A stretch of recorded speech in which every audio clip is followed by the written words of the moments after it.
नमस्कार मित्रांनो, आपण आज भेट देणार आहोत नेपाळच्या काठमांडू खोऱ्यातील चंद्रगिरी पर्वतास। हे एक ऐतिहासिक आणि नैसर्गिकदृष्ट्या समृद्ध ठिकाण आहे। काठमांडू शहराच्या पश्चिमेला सुमारे 25 ते 51 मीटर उंचीवर असलेल्या चंद्रगिरी पर्वतावर हे ठिकाण आहे।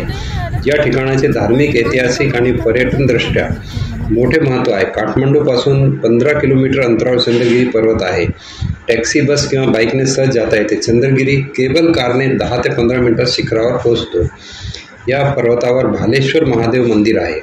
स्थानिक आख्यायिकानुसार भगवान शिव येथे विश्रांतीसाठी आले होते आणि तेव्हापासून हे स्थान भक्तांसाठी पवित्र मानले जाते। महाशिवरात्रीस येथे मोठ्या प्रमाणात भाविकांची गर्दी होते। चंद्रगिरी हे एक प्रसिद्ध पर्यटन स्थळ बनले आहे। काठमांडूपासून चंद्रगिरी शिखरापर्यंत पोहोचण्यासाठी केबल कार किंवा सेवा उपलब्ध आहे। संपूर्ण काठमांडू खोऱ्याचे सुंदर दृश्य यामधून पाहता येते। या ठिकाणी एव्हरेस्ट, अन्नपूर्णा, लांगतांग आणि गणेश हिमालय रांगाचे विहंगम दृश्य पाहता येते। सायंकाळच्या वेळी सूर्यास्ताचे अप्रतिम दृश्य इथे दिसते। हिरवेगार जंगल, वन्यजीव आणि शांत निसर्ग यामुळे हे ठिकाण पर्यटकांमध्ये प्रसिद्ध आहे। चंद्रगिरी पर्वत हा नेपाळच्या इतिहासात एक महत्त्वाचा भाग आहे। असे मानले जाते की महाराज पृथ्वीनारायण शाह यांनी या पर्वतावरून काठमांडू खोऱ्याचे प्रथम दर्शन घेतले। 17व्या शतकात त्यांनी या प्रदेशावर आपले नियंत्रण प्रस्थापित करण्याचा संकल्प केला आणि यापुढे जाऊन त्यांनी संपूर्ण नेपाळ एकत्र आणले। म्हणून चंद्रगिरी हे नेपाळी एकीकरणाच्या प्रक्रियेमध्ये महत्त्वाचे स्थान मानले जाते। मनोकामना देवी आणि हे मनोकामना देवीला भेटू असं आहे। चढताना थोडंसं जाणवतं, उतरताना असं वाटतं की एकदम पडतोच का आपण एकदम खाली, इतकं बेकार होते आहे। उधर भी देखा भाई साहब ने, मैंने वहाँ पे भी बोला जैसा एक आपको दिया वैसा भी मिल जाता तो चलता नहीं। छान मिळाला। डोलेश्वर महादेव मंदिर, नेपाळ। डोलेश्वर महादेव मंदिर हे नेपाळमधील भक्तपूर शहराजवळील प्रसिद्ध शिव मंदिर आहे। हे मंदिर पांडवांशी जोडलेले आहे आणि काठमांडू खोऱ्यातील एक अत्यंत श्रद्धेचे धार्मिक स्थळ डोलेश्वर हे मंदिर काठमांडूपासून सुमारे 20 किलोमीटर दूर भक्तपूर जवळ आहे। पहिले ही मान्यता होती की पशुपतीनाथ, केदारनाथ जो आहे ना तो धड आहे महादेवाचा, बरोबर, आणि तो म्हणजे खालचा शरीर आहे आणि वरचा जो भाग आहे तो पशुपतीनाथला आहे आणि त्याला 4 आणि एक वरचं 5वी तोंड आहे, पंचमुखी आहे ते शिवजी। पण आत्ता शोध करता करता असं निघालं की भाई हे डोलेश्वर जे आहे हे खरोखर हे आहे म्हणजे ॲक्च्युली, आणि हे त्या पंचमुखीच्या पेक्षा हे शिवलिंगपेक्षा हे जास्त असं डोकं दिसते, हा असं समोरचा भाग आहे। त्यामुळे आता भाविक डोलेश्वर महादेवाला केदारनाथाच्या पवित्र मंदिराचा अविभाज्य भाग मानतात। इथे शांत आणि आध्यात्मिक वातावरण आहे।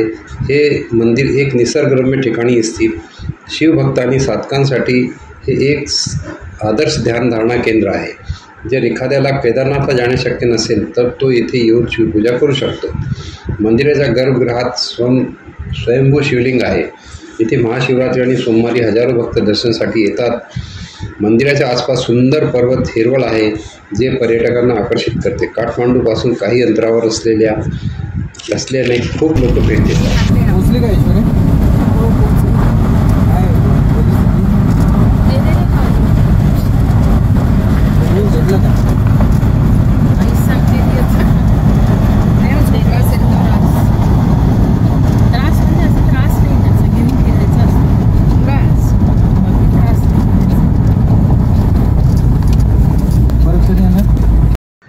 मुक्तिनाथ मंदिर हे नेपाळच्या हिमालयातील सर्वात पवित्र आणि प्रसिद्ध मंदिरापैकी एक आहे। हे हिंदू आणि बौद्ध दोघांसाठी श्रद्धास्थान आहे।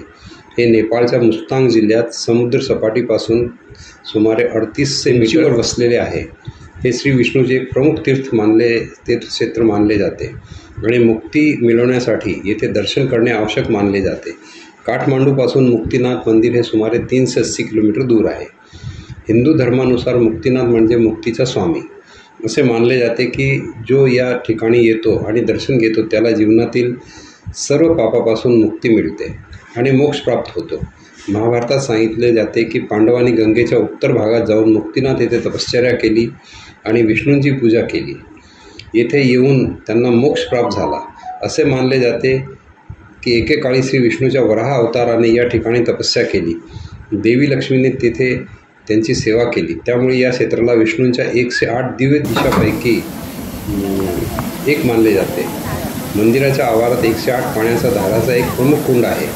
या कुंडातील पाणी गंगेतून आलेले मानले जाते. जो यात स्नान करतो त्याचे पाप नष्ट होतात आणि मोक्ष मिळतो. या कुंडातील पाणी अत्यंत थंड बर्फासारखे असून भाविक या पवित्र धाराखाली स्नान करतात. श्री मुक्तीनाथ विष्णूंची मूर्ती मंदिरात शालिग्राम शिळेपासून बनवलेली आहे. ही मूर्ती हिंदू आणि बौद्ध दोघांसाठी अत्यंत श्रद्धेय आहे. येथे शिवलिंग आणि देवी लक्ष्मीचे मंदिरही आहे. इथे मुक्तीनाथ क्षेत्राजवळील ज्वालामाई दर्शन मंदिर प्रसिद्ध आहे. येथे पक्षीखाली निघणारा एक निसर्गशुद्ध अग्नी अखंड पेटलेला आहे. हा अग्नी श्री विष्णूंच्या शक्तीचे प्रतीक मानलं जाते. मुक्तीनाथ मंदिर हे अन्नपूर्णा आणि धौलागिरी पर्वतरांगाच्या दरम्यान वसलेले आहे. यात्रेंना हिमालयाचा भव्य सौंदर्यांचा आनंद येथून घेता येतो. बौद्ध धर्मीय या स्थळाला चुमिंग ग्यात्सा असे म्हणतात, ज्याचा अर्थ 100 पवित्र धारा. असे मानले जाते की गुरु पद्मसंभव बौद्ध धर्माचे प्रणेते यांनी तेथे ध्यान करून आत्मज्ञान प्राप्त केले. जर कधी तुम्ही नेपाळला गेला तर मुक्तीनाथ मंदिराला नक्की भेट द्या आणि मोक्षाची अनुभूती घ्या. चालू हो गया.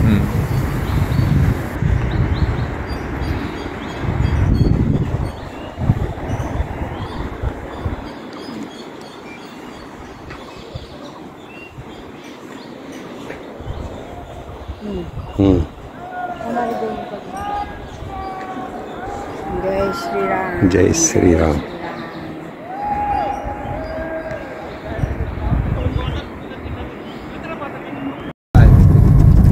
पॉवर जनरेशन है.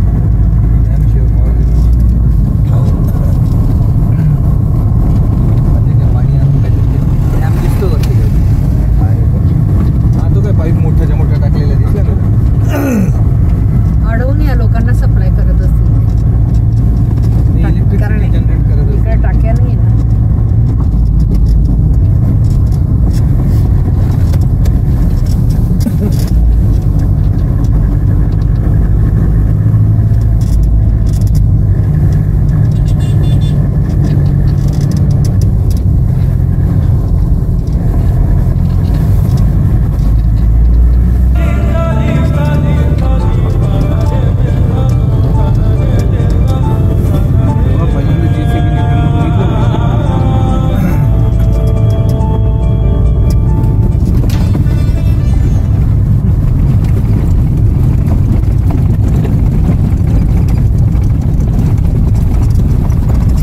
हाँ जाए उधर, जाए उधर. हाँ उल्टा नहीं आ रहा, उल्टा वीडियो कीजिए, वीडियो वीडियो वीडियो. हाँ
किसानला साक्षात अशीच मूर्ती त्याचा खोदण्यात भेटली होती. पण तो म्हातारा होता म्हणून त्याचा बुडा नीलकंठ नाव आहे. आम्हालाही पहिले असं वाटलं की हे शंकराचं मंदिर असेल, म्हणे नीलकंठ आहे. बुडा नीलकंठ विष्णू आहे. विष्णू मंदिर. हां, विष्णू हे शेषनाग शय्या आहे, त्याच्यावर ते झोपलेले आहे. संपूर्ण हा झोपलेला, जसे एक झोपलेला मारुती कुठे पाहिला असेल तसंच हे विष्णूचं. म्हणजे तो विष्णू असा बसलेले असतात. आणि ही आम्ही अभिषेक केला होता त्या पशुपतीनाथमध्ये. त्या ग्रुपचा फोटो. हां, म्हणजे सर्व लोकांनी अभिषेक केला. एक राऊंड, दुसरी राऊंड, 2 मूर्ती. आणि